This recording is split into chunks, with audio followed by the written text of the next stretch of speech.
how do you draw the line between your responsibility to represent your constituents, particularly on important issues such as Brexit, and where you stand on your party line?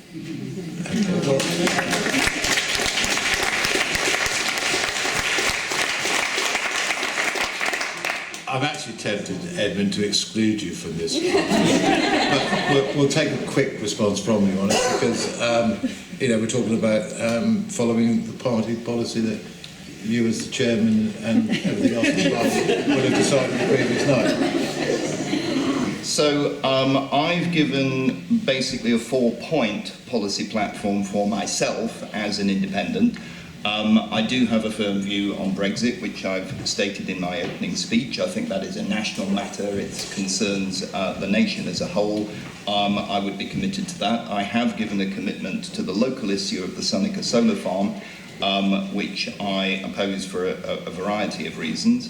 I have given a particular pledge for school funding with some target areas that came in a response from the Cambridge Independent paper, but for the rest I am totally and completely unbound by any party line whatsoever, and what I have said is that I will institute regular policy forums. I'm actually quite keen on this idea, so that any person or group of people can come forward and request a debate, and that should shape the position that I would take, and in that role I would absolutely seek to represent a consensus view among the constituency. I promised, by the way, 2 of them already in response to communications and correspondence. The topics would be women's and girls' rights was one of the questions, and the other one was social care and elder inclusion. Anybody else got an idea for it? Yes, Brexit would be a good one. Sorry? Brexit would be a good one. Well, I mean, All right, let's move on. Unbound by party policy, he would have made a good MP in the last government.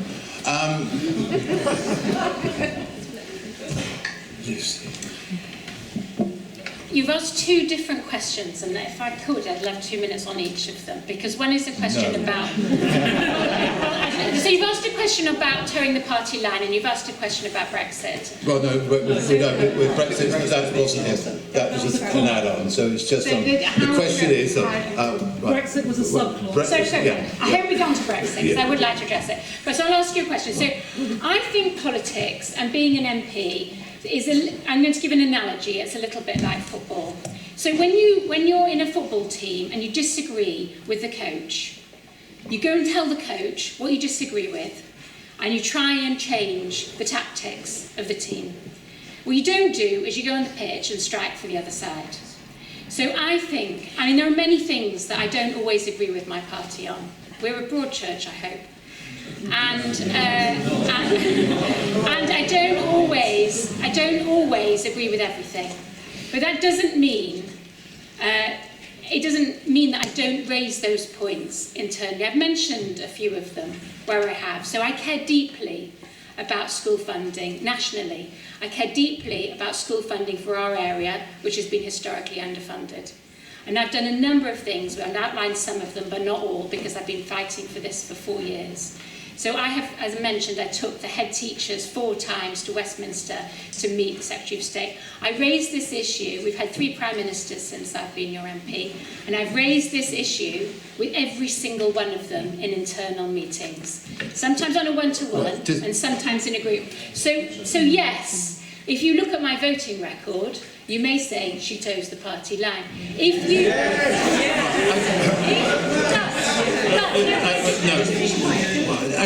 Have you ever voted in a contrary way to the government? So voting and standing...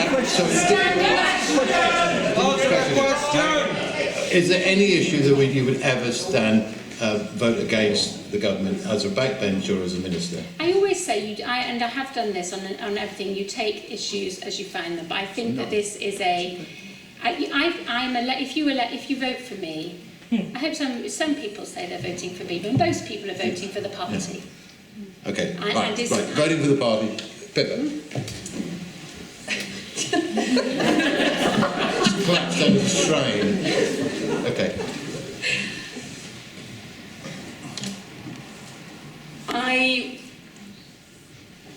think that you have to be able to talk with, live with, see the reality of your constituents.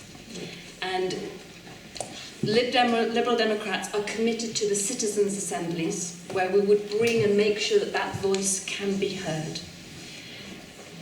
In decision making, and something like, I'll take Brexit, something, this constituency, was just over 50 and, 49% in terms of remain and leave.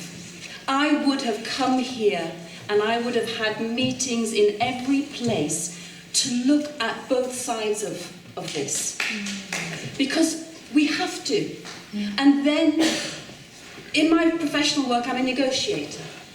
And what I do is facilitate conflict, and I think that is what has been missing completely. In the end, from within the party, what I would do would be to try and reform it from within if there was a policy that was really against what I thought was the right thing to do or what the constituents were thinking.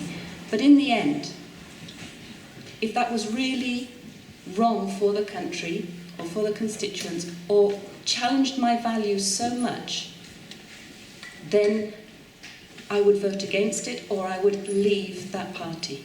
That is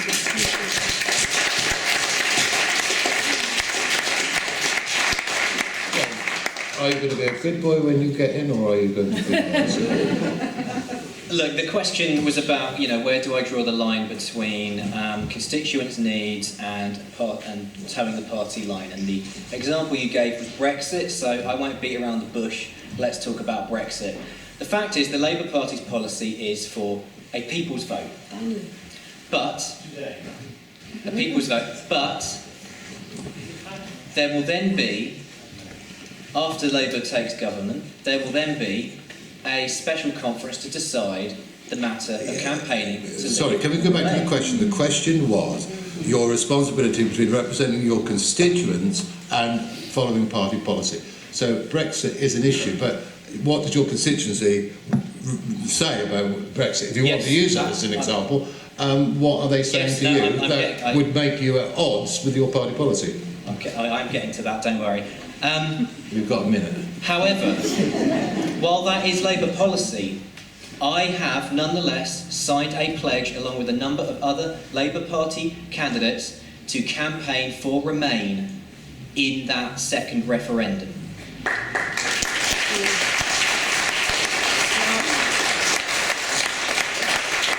South East Cambridgeshire voted 55% to Remain. It's what I believe is the right thing to do. 52%. I think it's 54.6. I thought it was 52. It's on electoralcalculus.com website if you'd like to check it. Mr. Carpen, was it 52 or 55? Give me 2 minutes. Thank you. So, there you have it, folks. A backbench rebel before I've even been elected.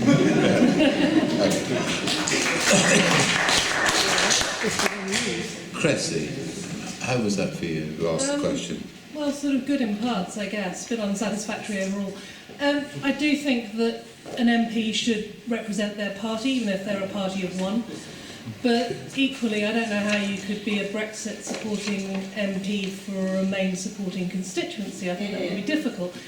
But having said that, I think we live in turbulent political times, and all of your colleagues have left parties, moved across the floor and stuck with their principles. And I feel that as a disenfranchised, safe seat, wasted vote constituent, I would like to have some respect for the politicians, and I do have respect for all of you to varying degrees. But I would like to think that your principles are what drives you, not your party loyalty.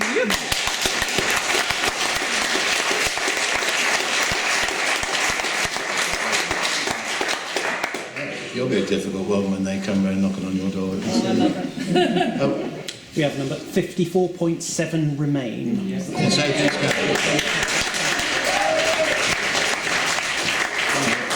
I'll go back and change. I was rounding up. I'll go back and change the Eddie Standard website tonight. Go back to okay. Did I really get that wrong? Anyway, let's move on. We have a question from Naomi Wright. Naomi. Thank you. My question to you is, I'm an oncology nurse at Addenbrooke's Hospital. The pharmacy for outpatients was privatised after the 2012 Lansley reform. Our patients now wait on average for more than 3 hours to get their prescriptions, with no option to go elsewhere, as the private contract conditions are that no external prescriptions can be issued from Addenbrooke's. How will the candidates assure me that their party will stop and reverse the privatisation of NHS services, which is clearly very much already underway and increasing? Thank you.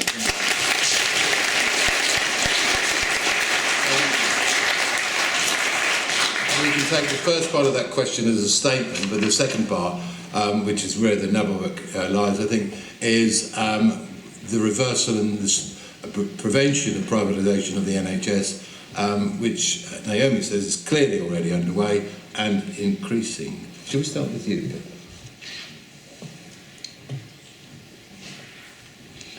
It's absolutely clear that the NHS is being run into the ground by this government, and I do fear that that is to give the lie to then further privatisation. We have the 2-week waiting time for GPs. The Waterbeach surgery here, we know that it's had to close, and that's serving 5,400 patients. In terms of cancer results, and you mentioned oncology, I would like to say that one of the biggest real concerns I have about the NHS is the devastating impact that Brexit will have on the workforce. My husband was diagnosed with acute myeloid leukemia 2 years ago. That meant that he had to be germ-free, really, in the hospital. And I counted 13 nationalities, from the cleaner to the nurses to the incredible oncologist that saved his life. 13 nationalities, and 75 make up Addenbrooke's. So the tough immigration system that is being proposed by the Conservative government to bring in would have a horrific impact on the NHS. Over 5,000 nurses have left to EU countries over the last 2 years. And the new immigration system that is being proposed would lead to 6,000 losses of health staff per year. This would then supposedly give the lie to a need for more privatisation. I think we see the dangers, and that's what we have to face. Yeah.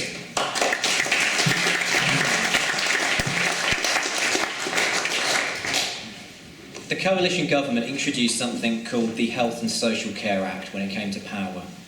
And this is what the King's Fund review on the effect of that act said, that it led to greater marketisation and privatisation of the NHS. And that on its own terms it failed, because choice and competition are not and never were the driving principles of the NHS. So Labour would go further than the other parties on this one. We would scrap and repeal the Health and Social Care Act, and we would legislate to prevent any further privatisation of our NHS.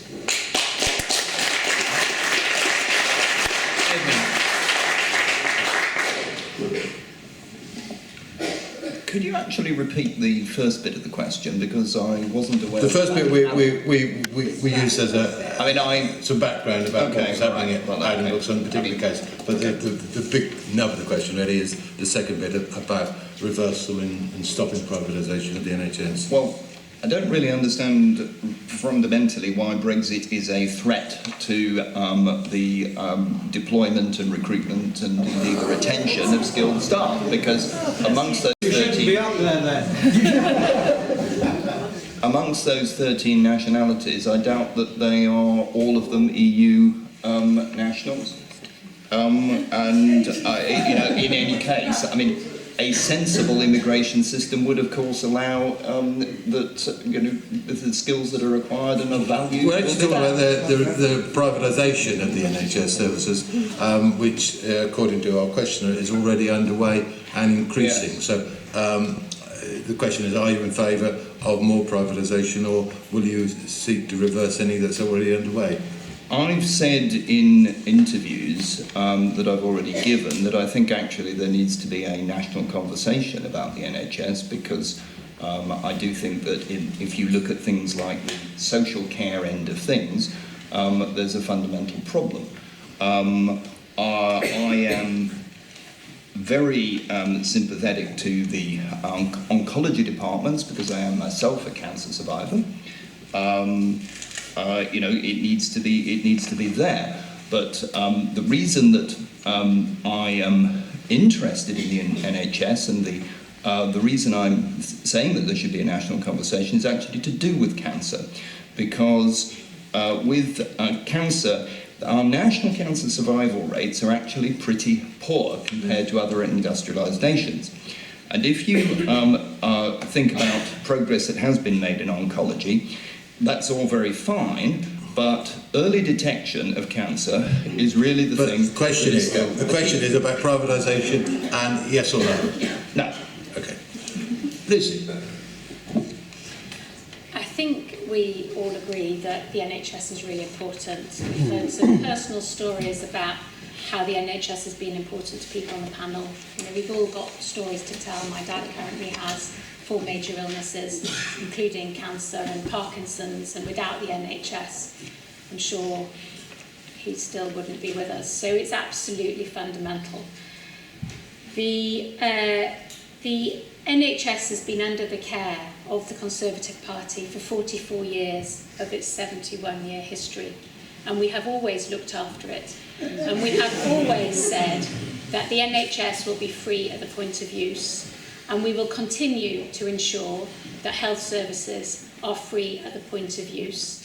There is a little bit of privatisation of the services that are provided, and that privatisation was begun under the Labour government, and it has not significantly increased at all under the Conservative Party. And you have no intentions of increasing it further? We will always maintain that the NHS will be free at the point of use. Not only that, we have committed... Yeah, the question is about privatisation of some of the services. There's another question further on about privatisation of prison services and stuff. So, privatisation is a live issue, isn't it? Well, I think it's less than 10% of services are provided privately. And not only that, we have committed to £33 billion investment into the NHS, which is an increase of 30%.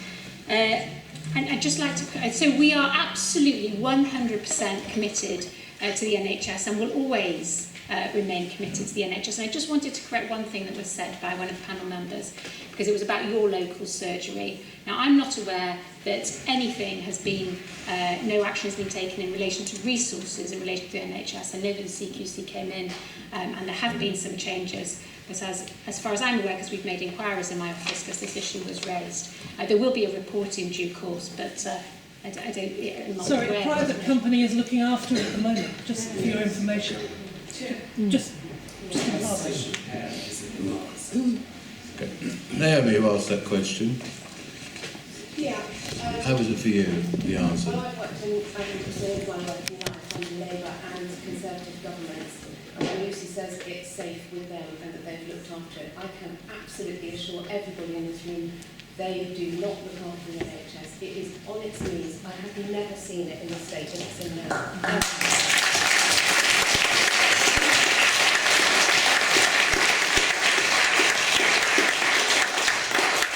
Okay, another question. Jeremy Lowe. Jeremy. I think you might not be very aware, actually. Okay, well, he asked a question and it needs a quick answer. I think we'll...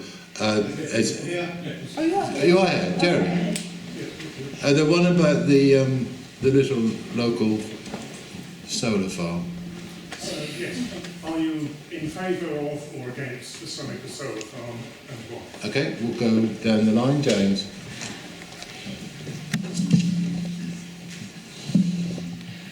if we're going to hit the target of zero carbon by 2030, then we have to invest in renewables.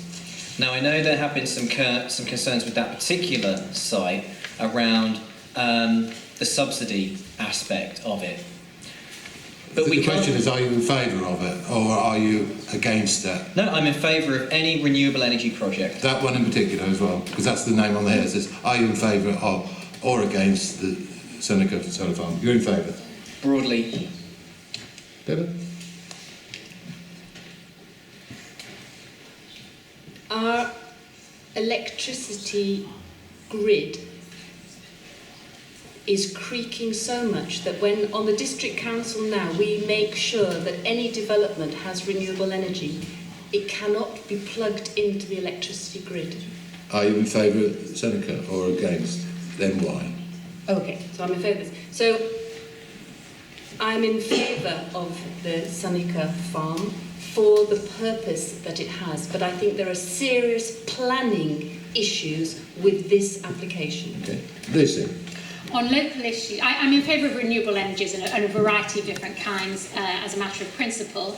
On issues such as this, like with the incinerator, I listen to local residents and what they want. I've met with the Snailwell residents. I was due to meet with Chippenham, I met with Snailwell Parish Council. I was due to meet with Chippenham Parish Council, but unfortunately it fell in the election period, so we've cancelled.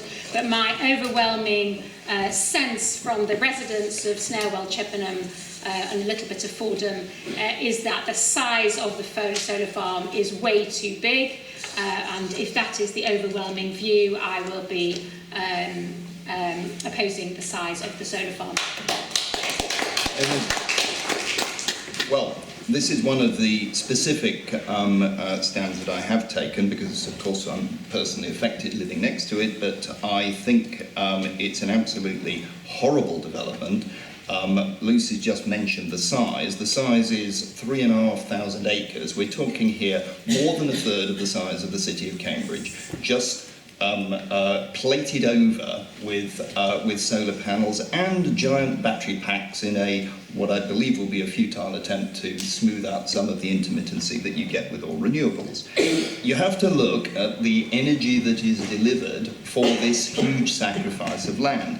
And it really isn't very much. If you compare it with the kind of power capacity that you got on the Didcot power station site in Oxfordshire, near where my mother used to live, it's now been demolished, but it's something like a 400 times more efficient use of land, because on that site you had 2 power stations, 3,600 megawatts. And Seneca is rated at 500 megawatts, but if you get an annual average of 100, I shall be very pleasantly surprised. And that's a nothing output. You could have 70 Senecas in one of the plans that I picked out of David Mackay's famous book on sustainable energy. 70 Senecas, 70 lots of a third of Cambridge across the country. You'd end up with something like 1.5% of our total energy requirements. So it's the shape of things to come, and it's the wrong way to go, and I'm opposed to it. So no. Does that help you, Jeremy? All no's? Okay. Let's move to another question. Charmaine. Thank you. I just wanted to thank you for standing for the forthcoming general election. And my question to you is, do you support the International Holocaust Remembrance Alliance, the IHRA, definition of anti-Semitism? Okay. So, do you support the International Holocaust Remembrance Alliance definition of anti-Semitism? Pippa?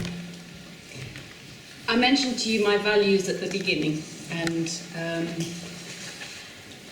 yes, I support that, and the Liberal Democrats absolutely support the definition of anti-Semitism via the IHRA, and any kind of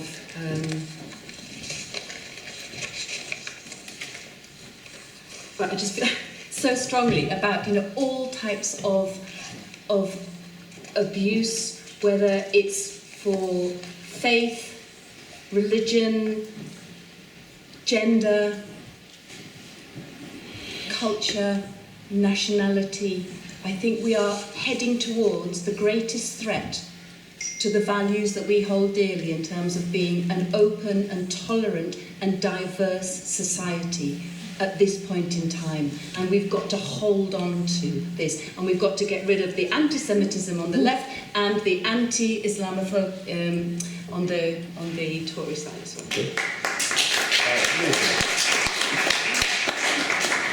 Yes, I do.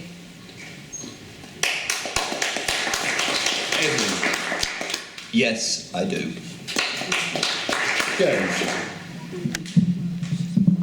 Yes, I do support the IHRA definition of anti-Semitism. Anti-Semitism is a scourge in our society and it must be challenged and defeated wherever it occurs, whether in our party or further afield. But that goes for any form of racism, be it the rampant Islamophobia in the Tory party or the cruel demonisation of EU migrants by the likes of UKIP or the Brexit party. Yes, there have been cases of anti-Semitism within the Labour Party membership. These have been investigated in line with our rules and people have been expelled when they've been found to have broken those rules. I will hold up my hand and say that some of these cases have taken too long to investigate and the process has needed improvement.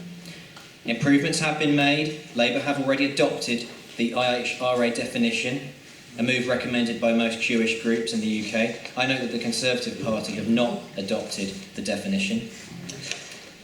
And there is now an independent investigation being conducted by the Equalities Watchdog, and I suspect that if their report provides further recommendations of other improvements we can make to our complaints process, that these will also be adopted. John,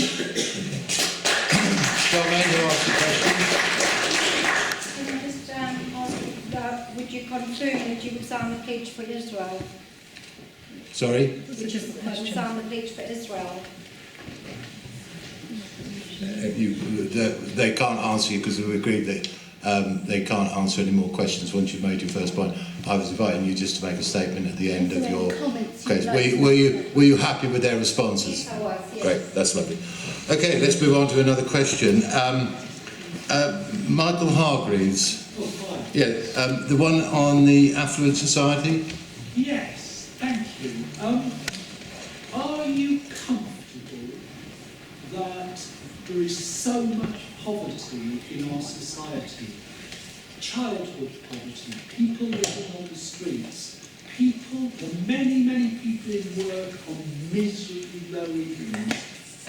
Are you content with that and that we do not ask those on high incomes and with large private wealth to do more to reduce inequality and address the scourge of poverty in our society?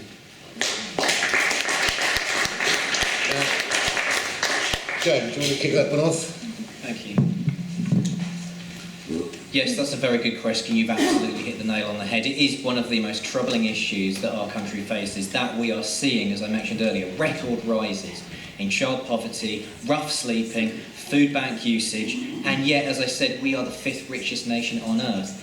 And that's because our economy is rigged. It's stacked upside down. It benefits private wealth at the very top, the billionaires, the tax dodgers, the multinational corporations, while people live in poverty. And that's why Labour will tackle this once and for all. We'll take on the vested interests, the bankers, the tax dodgers, the multinationals. And yes, we will ask just the top 5% of earners in this country, people who earn more than 80,000, to pay a little bit more income tax.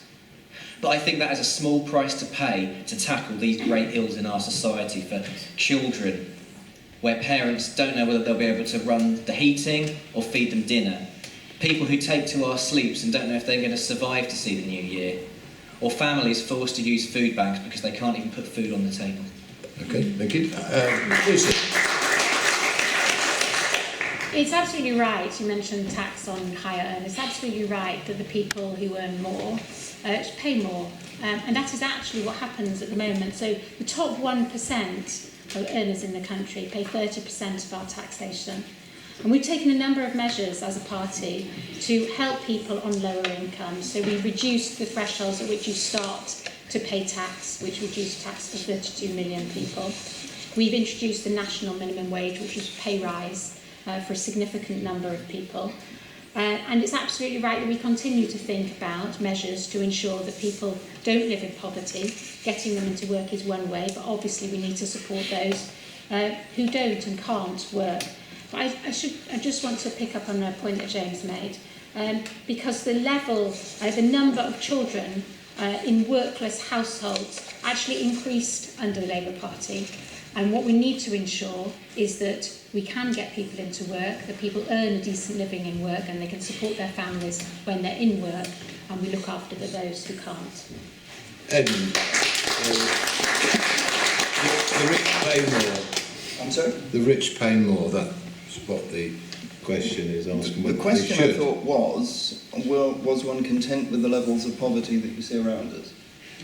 Are you content that in an affluent society we tolerate so much poverty? Well, and that we don't ask the richest to pay more to help tackle it? I mean, clearly, no, I'm not content with the levels of poverty that one sees around. The solution, however, I think lies in the area of the economy, providing a thriving economy. And one of the worst lots of poverty that I found during my experience in the European Parliament campaign, going over the whole of the eastern region, was actually in our eastern seaports. And those are places which have had the economic life ripped out of them by the collapse of our fishing industry. And the recovery of our fishing industry, if we recover our fishing waters, is going to be an instant benefit of a clean break Brexit. And that was something that you actually could talk to people about. They don't necessarily want benefits. Benefits aren't necessarily the solution. The solution is a thriving economy. And I had many such conversations in places like Great Yarmouth and Felixstowe in the spring. Okay, and Pippa? I don't think the way we look at the economy in normal terms works. We need to move to a way of quantifying well-being, and that well-being then is that component. So I am not content to live in an affluent society where there are record levels of child poverty. No, I am not content. I am ready myself to pay higher levels of tax, and I think everybody should. What we saw in terms of the Liberal Democrats will bring in additional tax, and we know that we need to raise this, especially to fund the NHS more. But I want to talk about also the group of 90% of referrals to the food banks here are receiving state benefit. And that state benefit system is not working. And it is throwing more and more families over the edge. And therefore we need to ensure that those families do receive within 5 days their universal credit payments while we review that universal credit system. And we need to, and I would say this, scrap the bedroom tax. Absolutely, and we need to scrap the two-child cap.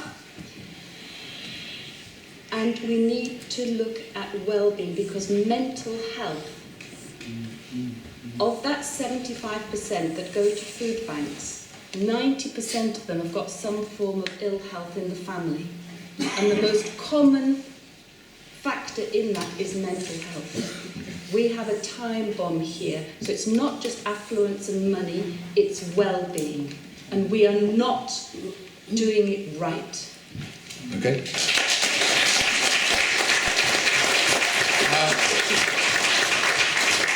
How was that answer for the person who asked the question? Yeah. The question was about being content and comfort with the disparity. And I really wanted to hear from Lucy. I'm not a natural voter for you, I will say. I really wanted to hear some concern. I didn't want to hear justifying things that the government has done. I wanted to hear something about really feeling that in terms of your model of how you want to run our country, was a real concern. They're all going to be given a minute to sum up. So they're all going to be given a minute to sum up. have your handkerchief ready. Okay, Susan Johnson, are you there? Yeah, and also a related question, Elizabeth McWilliams. Are you there? Not here. Oh, there. Right. Okay. Let's have them both. So we'll start with you, Susan, on the climate. We're in a climate emergency. We're at a tipping point for our world. The IPCC Paris Climate Agreement said we have 10 years to reduce CO2 emissions to keep the temperature down, to try to keep the temperature down to all of the climate relief, to have a good chance to reduce its impact, devastating impact on the world. And what are they going to do? And Elizabeth? I believe the biggest issue we currently face is the climate emergency. How can I believe you and or your party will address this when the Conservatives have vastly reduced subsidies and investment into renewables? Lucy and Edmund are actively campaigning against the solar farm. They're all a bit doubtful on that one, to be honest. The Lib Dems take money from fracking companies and have showered this constituency, this election, in an unprecedented and indefensible amount of paper. And Labour say it will be carbon neutral.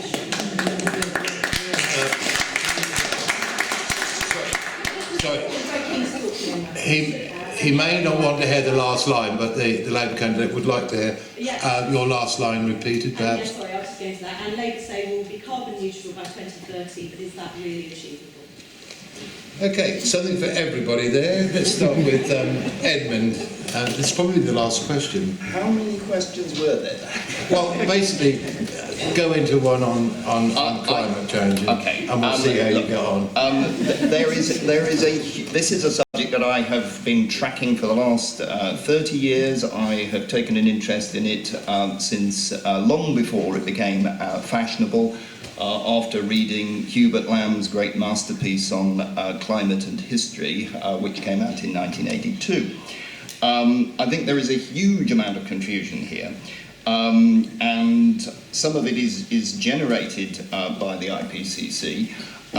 The interesting thing that happened only the other week was a European climate declaration that was made in the European Parliament with some 700 international scientists, including one Nobel Prize winner, atmospheric scientists, geophysicists, and they robustly declared there is no climate emergency.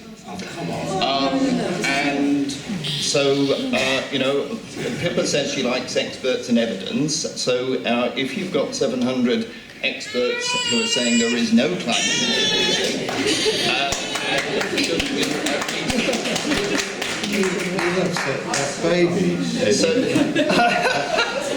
Right, so do you accept there is a climate emergency? That my opinion actually doesn't matter here. Well, that's why they're all there. But, I mean, that may well be true, but...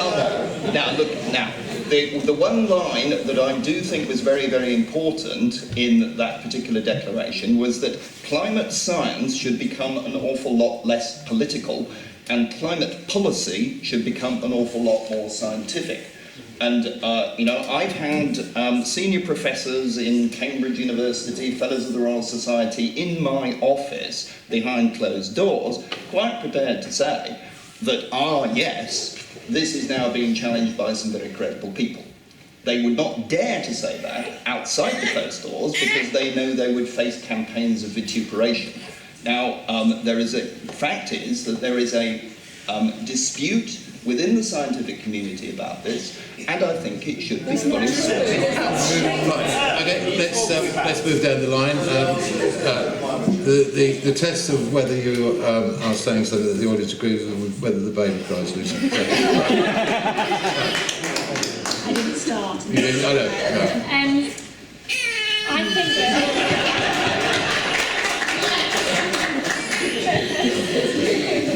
I think that climate change is one of the biggest issues that faces the country, and I think, to be fair to all the political parties, they recognise that. I think that not only have we recognised that politically, but I think there's been a change in younger generations acknowledge, and my daughter's very conscious of climate change and what she needs to do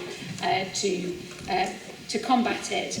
I think, the government has taken a number of steps which are quite fundamental. But Elizabeth is saying that you are actively campaigning against the solar farm, which we went back to earlier, but you've vastly reduced investment into renewables, the Conservatives. So subsidies are a separate, are an important, it is important to begin with subsidies to support people and encourage industry to go in a particular direction. But when the subsidy drives the investment, and there might be other things that we can do, perhaps we should look at them. In fact, the support that the government has given has enabled industry to invest £92 billion in clean energy. And that is one of the ways in which we can change the country, because we can ensure that things that we use are innovated and become cleaner. Is there a climate emergency? Well, we've already declared, Parliament has declared a climate emergency. And you voted for that, obviously. Can I just say two points? Because I think we were the first major economy to recognise that we should legislate for a date for which we should be carbon neutral. I know 2050 isn't close enough for some people, but we were the first major economy to do that. And secondly, we are, as a government, the steps we've taken have helped to ensure that we have decarbonised faster than any other G20 country. So we have taken a number of steps already. And there are lots more steps set out in our manifesto: legislation, investment in international funds, trying to ensure we're spending £9 billion to make sure our houses... Another £9 billion on the old calculator. Somebody's keeping tab of all this money tonight. All right, but I think we've got your point there pretty well. Pippa, and you're accused of taking money from fracking companies, by the way. And you've showered this constituency in an unprecedented and defensible amount of paper. Yeah.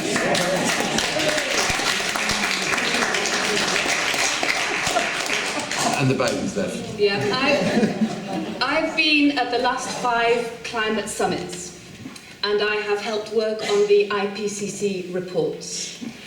We were a leading global leader when we did create that legislation. The National Committee on Climate Change has charged, as advisory council to the government, it's charged the government with failing on the climate targets. And I'm sorry, Lucy, we've been on it, but on this one, no. Because legislation is not enough. You have to act in accordance with the legislation. And you've scrapped the warm homes and the zero carbon home policy, banned onshore wind, shafted solar subsidies, flogged off the Green Investment Bank, and forced fracking on communities. I've been part of the federal policy group that has drafted the Liberal Democrat manifesto and policy on climate change. I really do support Labour's ambition in terms of its climate manifesto, but the 2030 target it talks about is energy. Liberal Democrats have looked at this really serious about the massive transformation we need and how you take people and businesses and livelihoods with you. And so we have got, for every single sector, we will have the emissions down to net zero by 2045, and that will mean massive transformation, like IPCC said. By 2030, we will have 75% of all sectors. The Tories did not include aviation, shipping or freight in their last regulations, and there is no policy for the new law that has been passed into Act either. If we do not do this now, the number of people who are looking out across the fire with hoses in their hand, wondering by what time they can get it out, it's what time do you get up in the morning, and what do you do before breakfast? The Liberal Democrats have got a detailed, costed plan for the first 10 years, and only that way will we be anywhere near addressing the climate emergency in a credible way. Okay.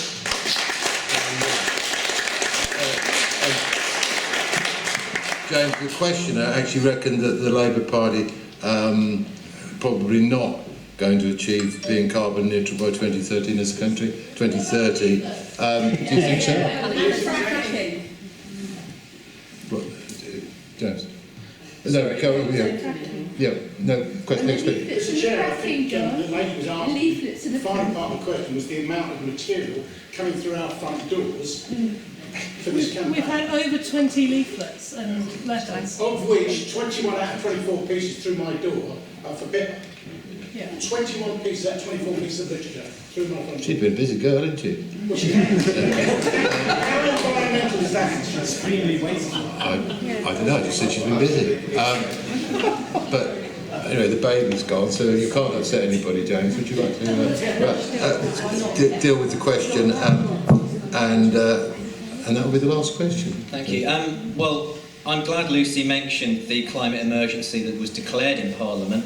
I should point out that motion was actually brought by Jeremy Corbyn, and that when it was passed in Parliament, Theresa May told most of her MPs to take the day off. Look, the fact is, we have a ticking time bomb with this climate emergency. We can't sit around and wait for it to resolve itself, and if we don't like the fact that it needs to be resolved by the end of the next decade, then tough. Because otherwise, if we do nothing, most of us here in South East Cambridgeshire might be living underwater in the near future. Labour's plan to tackle the climate crisis is significant. It goes further than just setting targets. We want to repurpose our entire energy sector, our entire industrial sector, around what we're calling a green industrial revolution. It will be significant. We will bring to bear the full power of our scientific and research communities, world-leading communities, I should say. We will invest in jobs, opportunities, in green technology. We will lead the way in green technology. And if we hit this target, and I'm not saying it's going to be easy, but if we hit this target, the benefit will not just be tackling the great crisis, the greatest crisis of our time, but also making us a world leader in advanced renewable energy and technology, a beacon for the rest of the world. And isn't that something we can truly be proud of? Thank you. Elizabeth, how did it all come over to you? I found Edmund's answer just depressingly disappointing. Whose answer? I'm sorry? What did you find depressing? Edmund's answer I found depressingly disappointing. Disappointingly depressing, whatever. Apparently there's no climate emergency. Lucy, I found the Conservatives, the talk on the actions you're going to take seems to have been very vague, I would say, coming out of the party. Pippa, it's heartening to hear a lot of good stuff about climate, which I'd expect from you. However, I'm incredibly disappointed that after studiously ignoring my question on Twitter, you've once again not given a word of response about the amount of paper you've been sending to the constituency, why I need 15 leaflets. That's it, really. I think you've the fracking. Yeah, we've got. Yeah, I know. Yeah, well, you can answer in the good. Right, we need to wrap up. We are into the last few minutes of the evening. If everybody's seeing before the flood bill landing on the you said 97% of scientists agree. Yes, we do.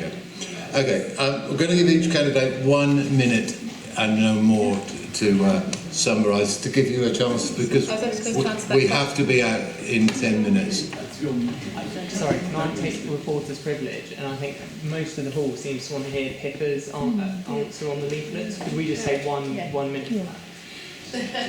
All in favour? Motion carries. Okay. Behind it, saying that the link down to the young people, when last time Labour came second, not you, and you're posting We've got one question.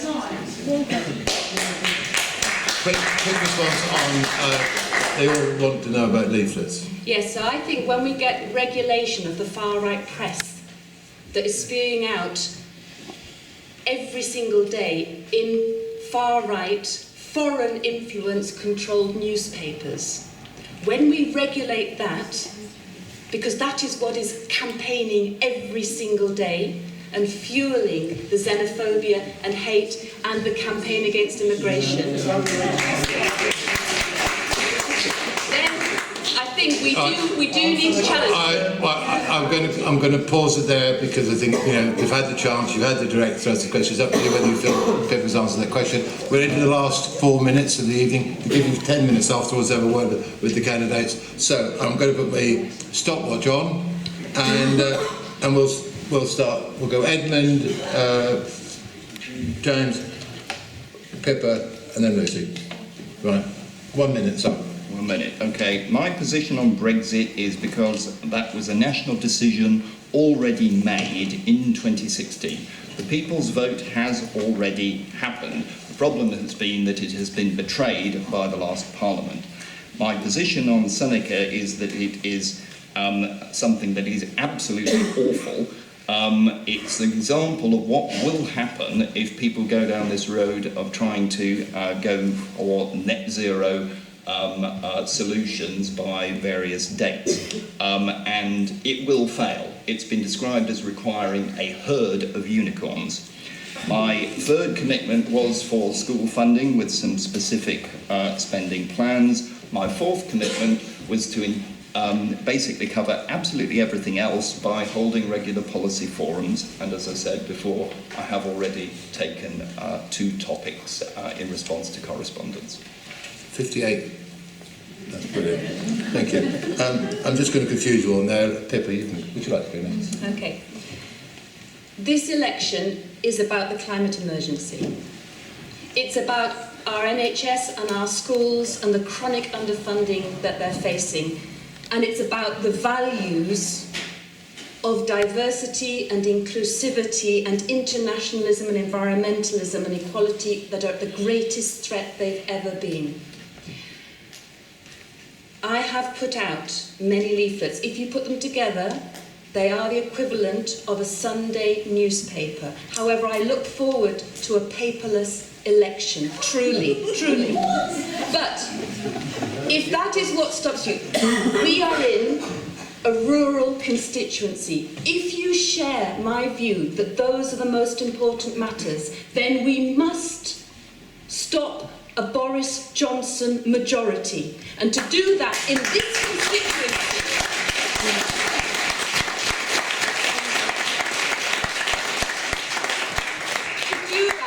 constituency, which is a rural constituency, you must vote Liberal Democrat. It is the only way. You could have had longer, but I let the applause go on the clock. You took yeah. And I answered the question, and you took turn. Okay. Lizzie, 1 minute, please. For 4 years, I have fought for our rights locally, and I would love the opportunity to continue to fight for local issues here. But nationally, you face a stark choice. We can either move on and get on with domestic priorities, the NHS, policing, education, or we can stay in the deadlock paralysis that we've had for the last 3 years. If we have a rerun of the debate and the referendum that already took place, we are going to have business uncertainty for nationals. People say to me when I'm canvassing, I can't sell my home because no one wants to invest to move on. My business, I don't know whether people are going to invest in my business. We can either stay in this uncertain period for the next 3 years, or we can move on to a better future. And you have a stark choice. You either have a majority Conservative government that allows you to do that, or another 3 or 5 year fixed term parliament, which may be a hung parliament with Jeremy Corbyn at its helm, with the SNP and Lib Dems supporting him.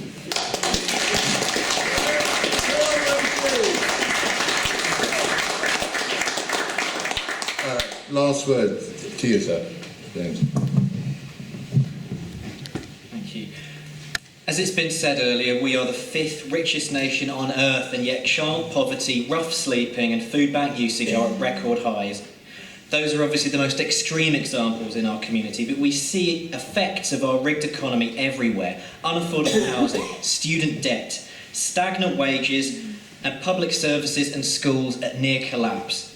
Lucy talks about job creation, but what jobs are we really talking about here? Filling boxes in an Amazon warehouse, riding around on a Deliveroo bike. These are not careers. This is what happens when you leave the market to solve the problem. And our economy is the problem, because our economy isn't working. That's because it isn't working for everyone. Only Labour are willing to fix that, to rebalance our economy so that it works for all of us, not just those at the very top. If you vote for me on December 12th, then you are voting for real change for our community and for our country. Please use this opportunity.